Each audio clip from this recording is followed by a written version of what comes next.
Welcome back to Sunrise. Of course, in an era marked by rapid digital advancements, our children face unprecedented levels of exposure to screens and digital devices. They are looking at them every day, all the time. This increased exposure correlates with a concerning uptick in myopia among young children, youths.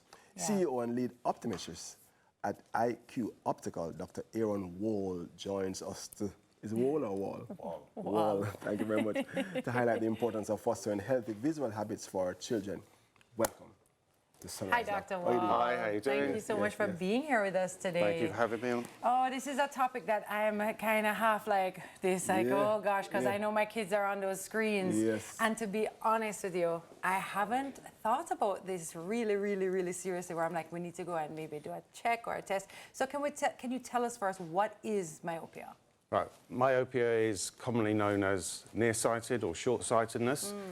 It's where people find that nearby they may see if it's not so bad, but in the distance things are blurry. So probably takes a while for kids to notice, and then you get some kids that might have it in one eye, but the other eye is good, so they don't really notice. So the very important message that many parents miss, unfortunately, is that if your kid is having no problems at all, you want them to have their first eye examination by the latest age 5. So, yeah, so if you've missed it, but between age 4 and 5, it's crucial.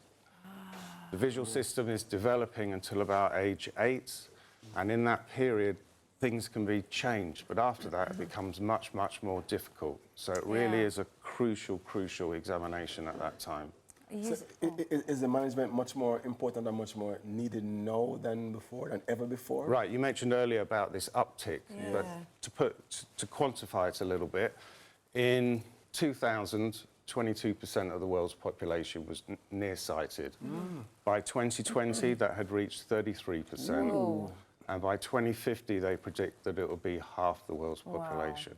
So there is this trend, and you know, it's not just about glasses, because there are health implications involved with being short-sighted. The more short-sighted people are, the greater risk later on in life of retinal detachments, glaucoma, macular problems as well. So it's about not having to wear such thick, heavy, ugly glasses, and not be visually impaired and need to have the glasses, but there's also this health thing. Right. You said that it's hard to detect sometimes. So what are some of the signs that we can look out for to maybe say, you know, maybe we should check on that? Well, you know, they're the obvious ones that people look for: squinting, standing close to the TV because that's what they want to see. Oh my God, I gotta go. But you know, sometimes kids just want to be in the TV. Right. So, and the crucial thing is there might not be any symptoms, but there's this revolutionary new lens. I have one in my pocket. It's not very easy for you to see, but I just wanted to show that it looks like a regular lens.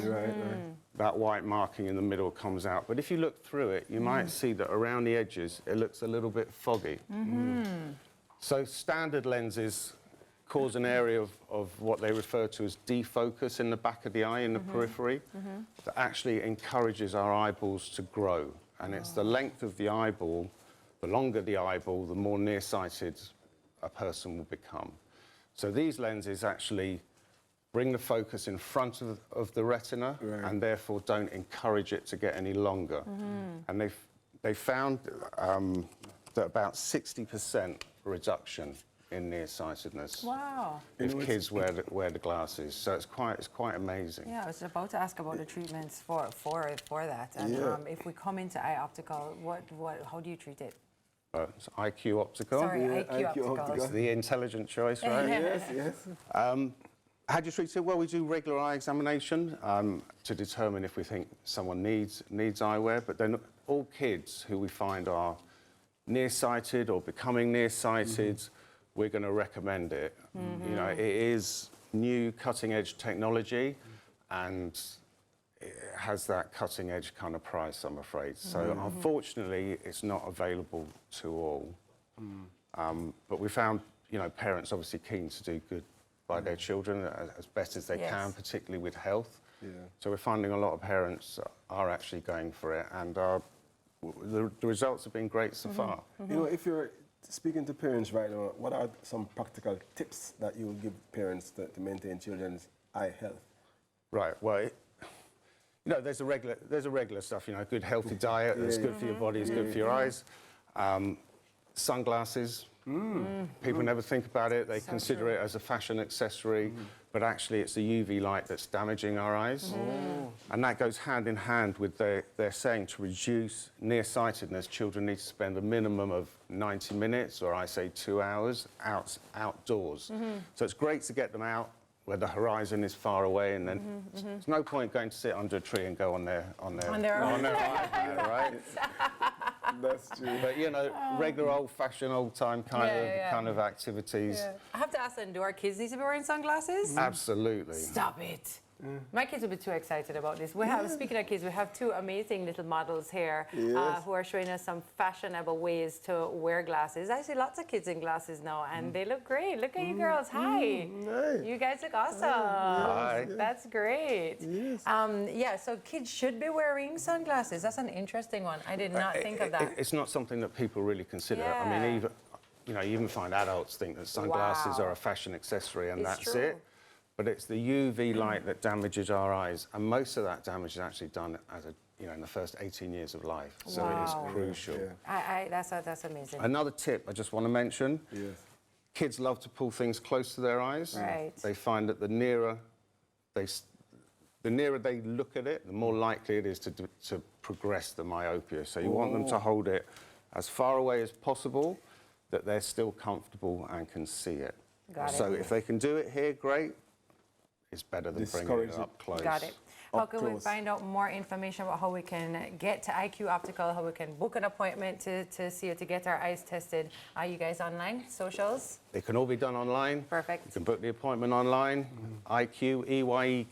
Jamaica.com. You'll see the link to book. You'll see another link for myopia management, where there's lots and lots of information about the different techniques and things that can reduce nearsightedness. I've definitely learned something today, so thank you so much for sharing with me. Thank you. I have 4 children to bring in. Right, yeah. I'm sure we can work a package deal. Who's your eye doctor? Who's my eye doctor?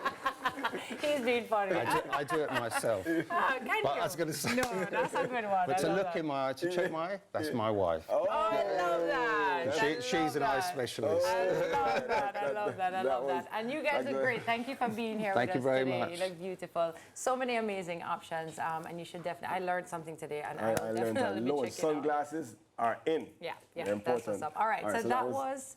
That was. You Let's can't go. You go. Yeah. Go That on. was Dr. Aron Wohl, CEO and lead optometrist at IQ Optical, and a special thank you to our runway stars. It's now time for a quick break. When we return, CVM's 2024 Copa squad takes over at the Copa Cabana.